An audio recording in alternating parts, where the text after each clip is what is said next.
So, my name's Paul. I've had this Tesla Model Y Performance for a year. I've done 17,502 miles. I'm an old guy, so first venture into electric vehicles.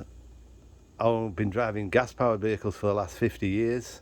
I want to give you a review of what it's like to go from gas to electric. I'll give you the good, the bad and the ugly. But first of all, let's start with what I like about the car. So, things I like about this vehicle. Obviously, I love the looks of the vehicle. I think it's a great lines to it. The big plus is the performance. This thing goes like a rocket. I had the upgrades of the white interior, which again I was concerned with because, you know, you hear some stories. I've not done any treatments on it or anything like that. I just clean it down with baby wipes. I've got 2 grandkids. They go in the back of this car, so as you can see, and it's still holding up pretty well. You just need baby wipes. As I say, these ceramic things, it's like the paintwork. I wash the car probably every week and I give it a polish. I've polished it 3 times since I've had it, so 3 times in a year, and it seems to be holding up pretty well.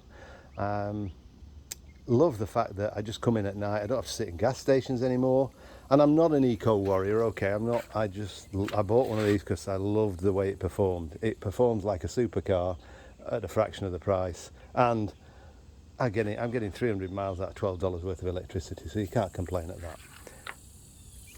So, extras I had on the car. As I say, I had a tow hitch put on, and I did replace the hitch with a different cover.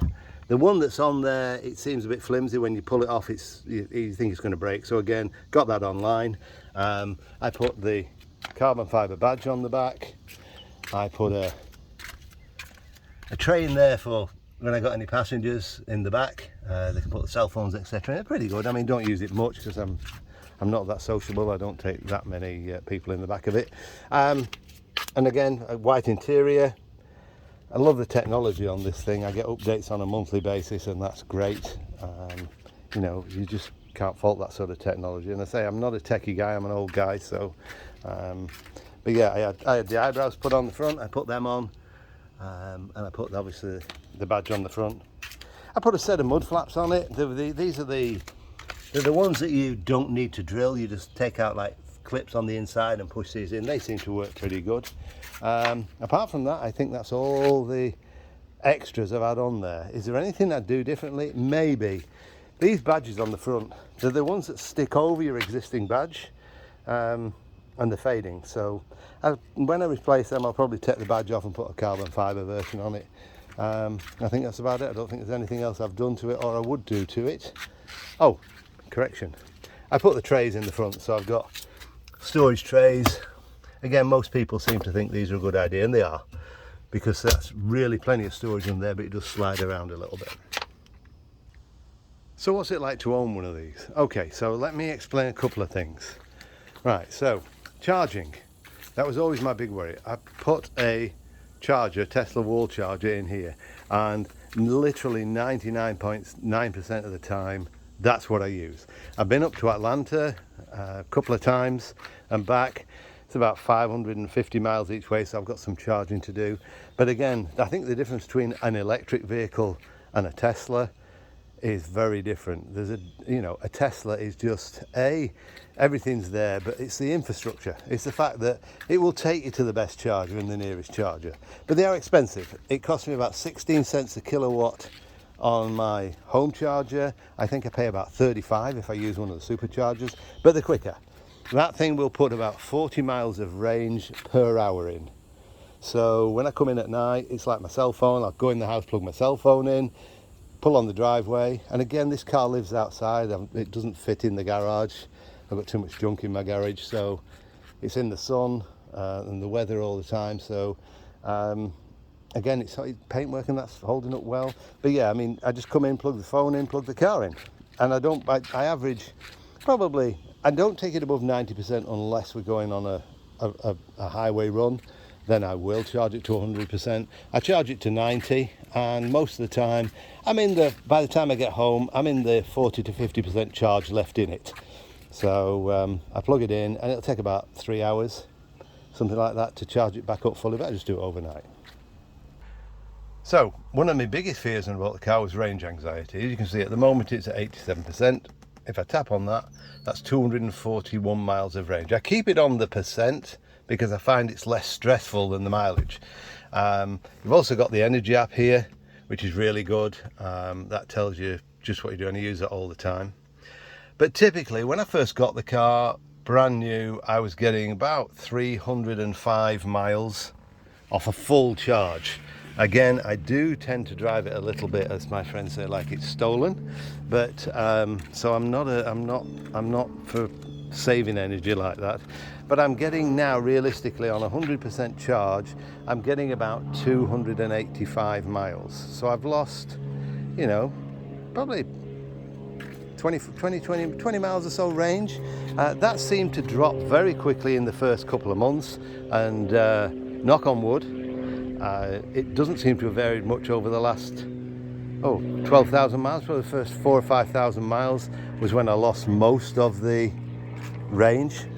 Since then it seems. Now again, it does vary. If I drive it like Miss Daisy, I can get that range back up, but I tend to drive it, I say, a little bit like it's stolen, so which I'm fine with, you know. So but at 90% charge, which is where I typically take it to, some mornings I get up and it's saying 250 miles on 90%, other times it's 255. I think it all depends how I drove it the day before, and the weather, of course. But this is Florida, so it's we don't suffer from degradation from the cold on the batteries.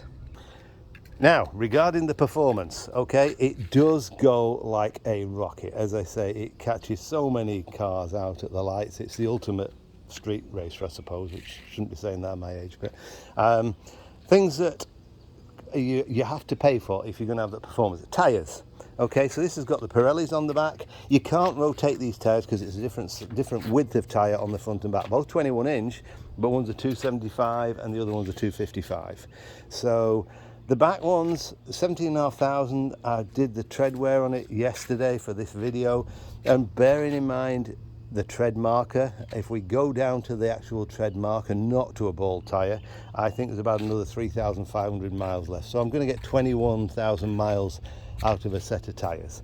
And the way I drive that, I don't consider that bad. I'm guessing if I just were a lot more gentle on the pedal, then I'd probably get a lot more. So 21,000 out of a set of tyres.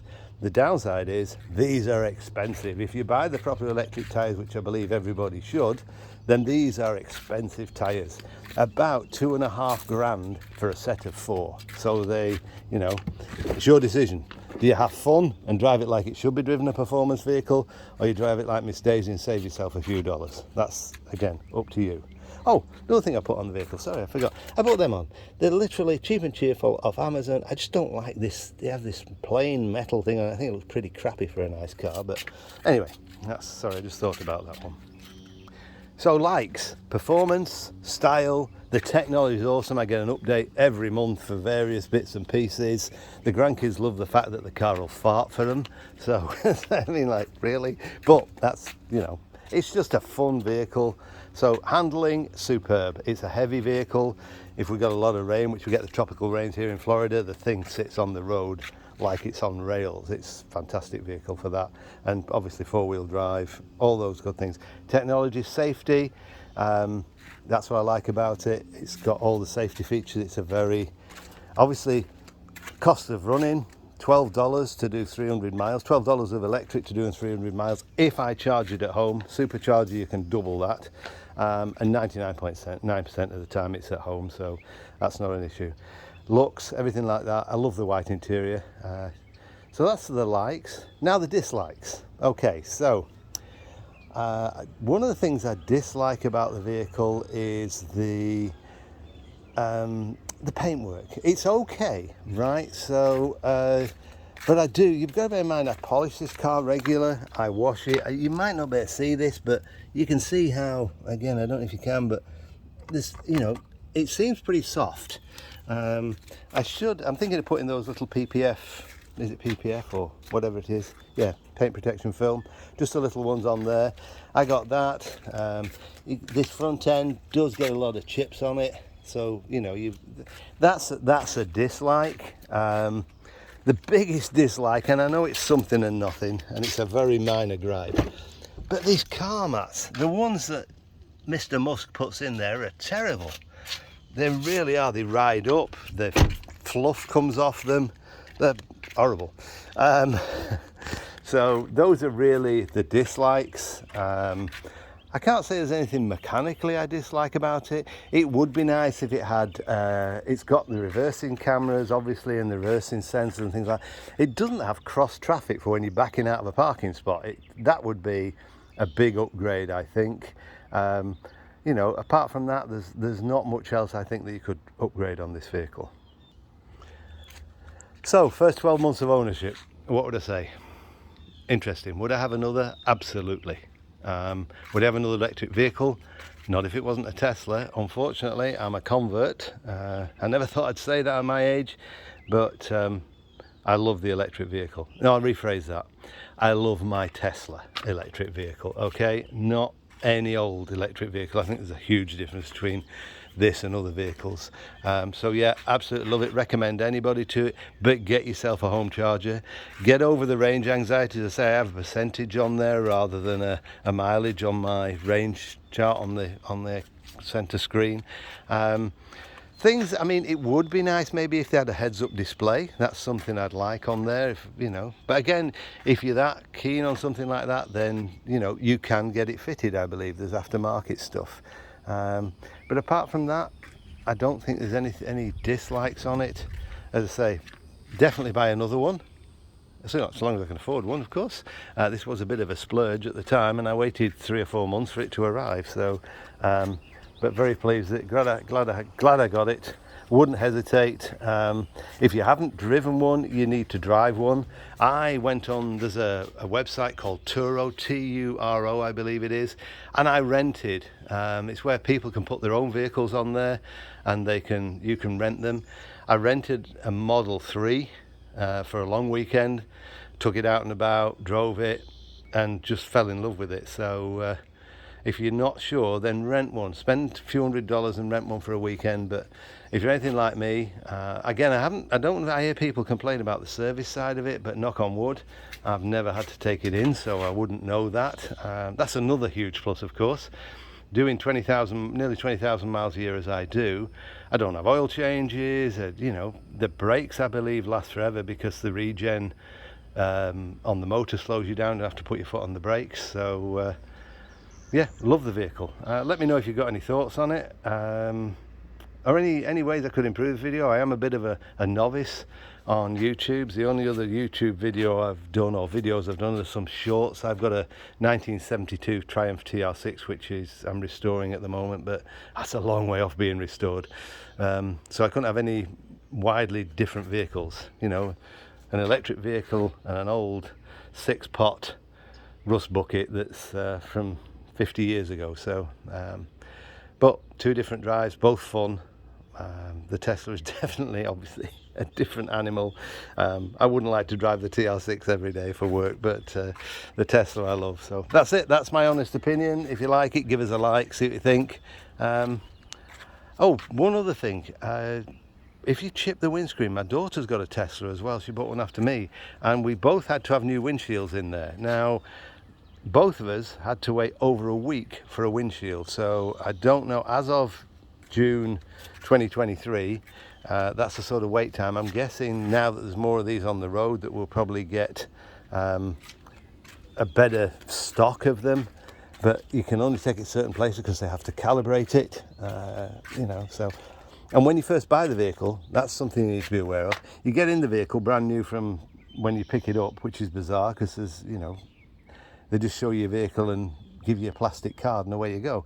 But it takes about 20 or 30 miles before it learns how you drive. So none of the automatic braking or the lane assist or anything like that, none of that works until you've done about 30 miles. So, okay, that's it. That's my honest review. Let me know your thoughts. Thank you so much, and drive safely.